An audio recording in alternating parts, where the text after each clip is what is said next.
आइए आज the last lesson का अंतिम पैराग्राफ देखते हैं। इसके पहले और सभी पैराग्राफ हम पढ़ा चुके हैं, आप उसको भी पढ़ सकते हैं, चैनल पे अपलोड है वीडियो। अब देखिए 12वां टॉपिक है, 11 पार्ट पढ़ा चुके हैं इसके, 11 टॉपिक किताब के अनुसार 12वां।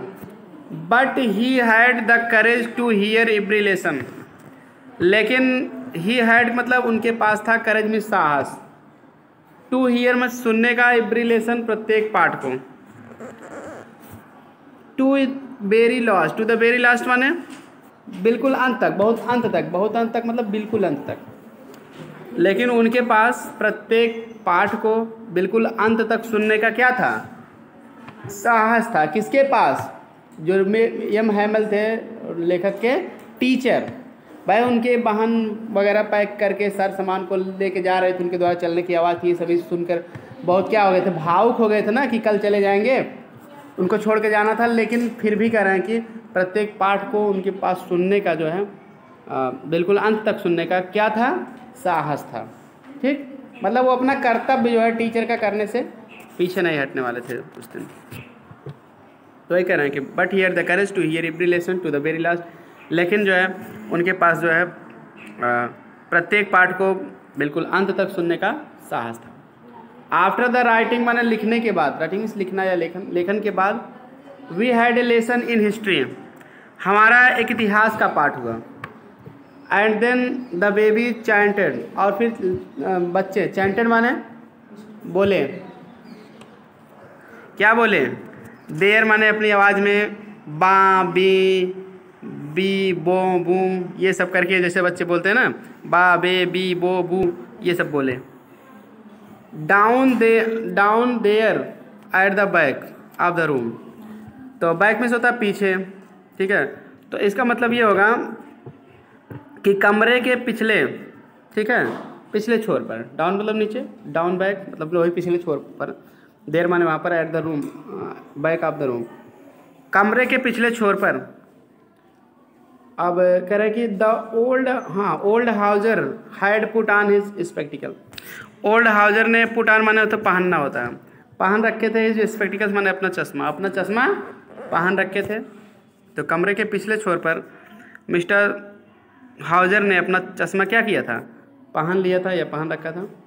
And holding his primer in both hands, primer माने बाल पोथी बताए थे, बोथ हैंड्स माने दोनों हाथों में, और अपनी दोनों हाथों में बाल पोथी को पकड़ कर, spell the letters with them, spell माने होता है लिखना, लेटर्स माने अक्षर, विथ देम माने उनके साथ।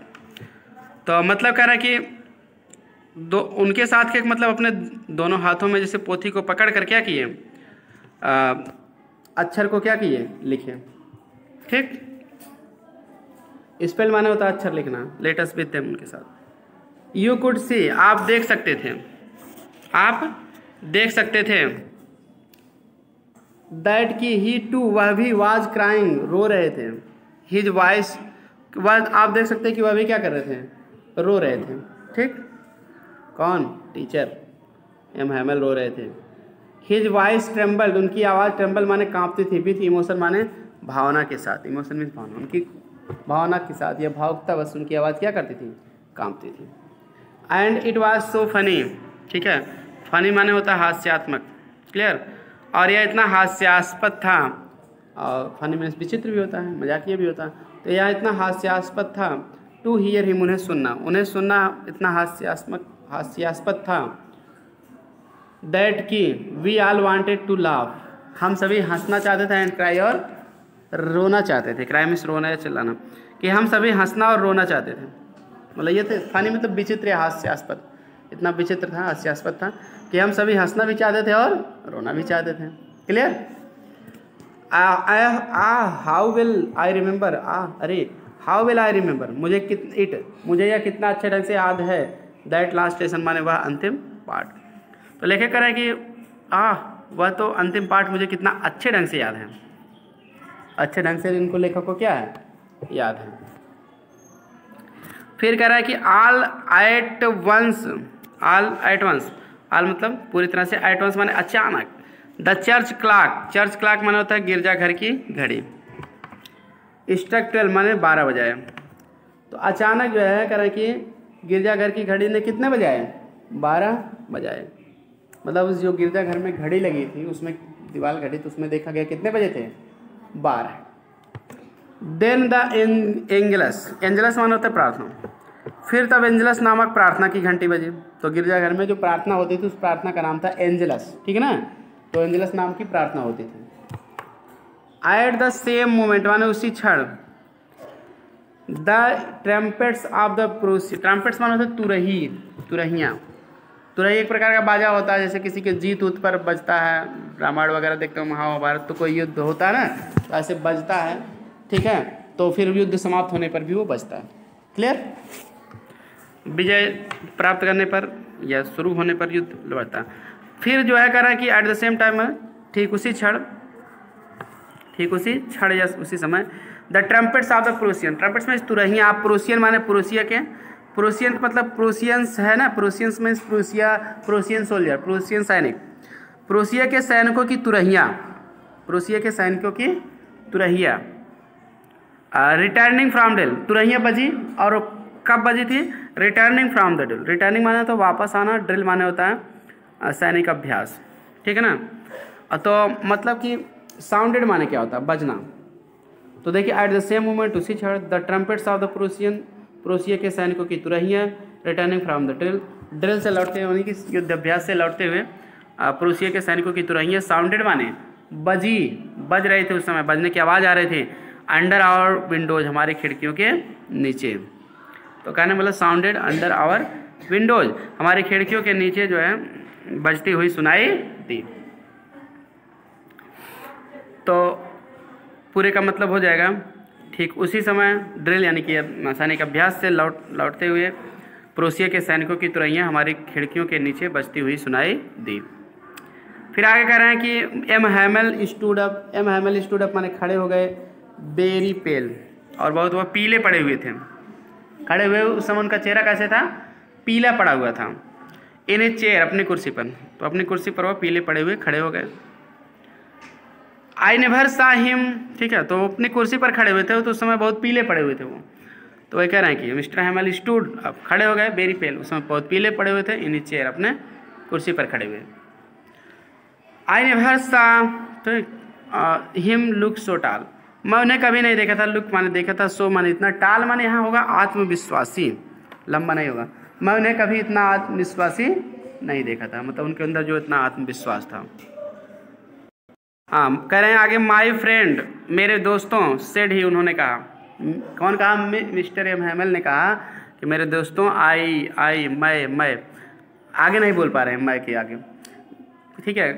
बट सड, तो उन्होंने कहा मेरे दोस्तों, मैं बट समथिंग, लेकिन कुछ, चोक्ड हिम, चोक्ड माने होता है गला अवरुद्ध करना, गला रुक जाना, जैसे कोई जिसने कि चोक लेने लगा, मतलब कुछ बोल नहीं पाने लगे, ठीक है ना। चोक माने अवरुद्ध करना, रुक जाना, लेकिन कुछ जो है चोक्ड हिम, मतलब उनका गला को क्या किया, चोक कर दिया, मतलब अवरुद्ध कर दिया, उनकी आवाज़ को रोक दिया, आवाज़ ही नहीं निकल पा रही थी उनको। He could not go on, go on means जारी रखना, वो अपनी बात को जारी नहीं रख सके। Then he turn to the black board, फिर वह ब्लैक बोर्ड की तरफ टर्न माने मुड़े, टुक ए पीस ऑफ चाक, और चाक का एक टुकड़ा लिए, ठीक है, पीस मीन्स टुकड़ा, और एक चाक का एक टुकड़ा लिए, ऐसे कहते ये एक चाक उठाया। And bearing on his with all his might, bearing में से होता था धारण करना, बियर में से होता है विथ ऑल हिज माइट, अपनी पूरी, माइट माने यहाँ शक्ति होगा, पावर भी होता है, अपनी पूरी शक्ति को धारण करके, मतलब पूरा शक्ति को धारण करके, मतलब पूरा हिम्मत करके कुल मिला के, ठीक है। ही रोट, उन्होंने लिखा, एज लार्ज, लार्ज मीन्स बड़ा, उतना बड़े अक्षरों में लिखा, एज ही कुड, जितना वह लिख सकते थे, एक एज माने उतना, दूसरे एज माने जितना, अपनी पूरी शक्ति से, यानी कि वह उतना बड़ा अक्षर लिखे जितना वह लिख सकते थे। क्या लिखे थे, वाइव ला फ्रांस, वाइव ला फ्रांस माने फ्रांस जिंदाबाद, वाइव ला माने जिंदाबाद, फ्रांस माने फ्रांस, यही लिखे उस पर, फ्रांस जिंदाबाद। देन ही स्टॉप्ड, फिर वह क्या, स्टॉप माने रुक गए, and leaned his head against the wall, leaned माने झुका लिए, हिज हेड अपना सिर, अगेंस्ट द वॉल माने दीवार के सहारे, अगेंस्ट माने विपरीत भी होता है, सामने भी होता है, सहारे भी होता है, अगेंस्ट द वॉल माने दीवार के सहारे, then he stopped and leaned his head against the wall. फिर वह अपने सिर को, देन ही स्टॉप, पहले यहाँ कर ले लो, फिर वह रुक गए, and leaned his head against the wall, और दीवार के सहारे अपने सिर को क्या किए, झुका लिए। लीन भी झुकाना मतलब उस पर टेक ले लिए, ठीक। And without a word, without a word माने बिना एक भी शब्द बोले, ये माने ये नहीं, विदाउट एनी वर्ड, बिना कोई शब्द बोले, he made a gesture to us, ठीक है ना। तो मेड ए गेस्चर माने होते इशारा करना, टू अस माने हमें, विथ हिज हैंड अपने हाथों से, अपने हाथों से क्या किए, इशारा किए। तो गेस्चर माने होता है हाव भाव, जैसे हाथ से हम इशारा करते हैं, ठीक है, कोई बोलते नहीं, हाथ से इशारा कर देते हैं, चुप रहो या शांत रहो, कुछ भी इधर उधर जाओ आओ, तो ये सब मेड ए गेस्चर कहते हैं, मतलब हाव भाव इसका मतलब होता है, हाव भाव बनाना अपने हाथों से, कहने मतलब हाथों से क्या किए, इशारा किए, क्लियर। तो मेड ए गेस्चर मतलब इशारा करना, वो अपने हाथों से इशारा किए, क्या इशारा किए, स्कूल, ठीक है। तो फिर कह रहे कि स्कूल इज डिसमिस्ड, स्कूल बंद हो गया, डिसमिस मीन्स बंद होना। तो उन्होंने इशारा किया कि स्कूल बंद हो गया, बंद होने का मतलब इसकी स्कूल की क्या हो गई है, छुट्टी हो गई है। बंद होने का मतलब क्या, डिसमिस हो गया मतलब छुट्टी हो गई। यू मे गो, तुम घर जा सकते हो, यह इशारा किया कि स्कूल बंद हो गया है, स्कूल में छुट्टी हो गई है, यानी कि डिसमिस मतलब छुट्टी होना। यू मे गो, तुम घर जा सकते हो, यानी आप लोग घर जा सकते हो, यही इशारा किया। तो इस तरह से ये पार्ट समाप्त हो गया। आई होप आप लोगों को समझ में आ गया होगा। कोई भी समस्या हो तो आप दोबारा पूछ सकते हो। तो आज की वीडियो में इतना ही। वीडियो पसंद आए तो लाइक, सब्सक्राइब और शेयर करें। आगे ऐसे ही और भी पार्ट के जो है वीडियो पाने के लिए, और इसके आगे क्वेश्चन आंसर भी आपको मिलेंगे।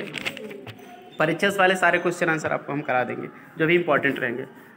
तो इसकी एक मास्टर वीडियो हम बना देंगे इसके बाद, उसमें सभी पार्ट को मिला के इकट्ठा बता दिया जाएगा, आप दोहरा सकते हैं उसको बाद में। तो मिलते हैं नेक्स्ट वीडियो में। Thanks for watching video.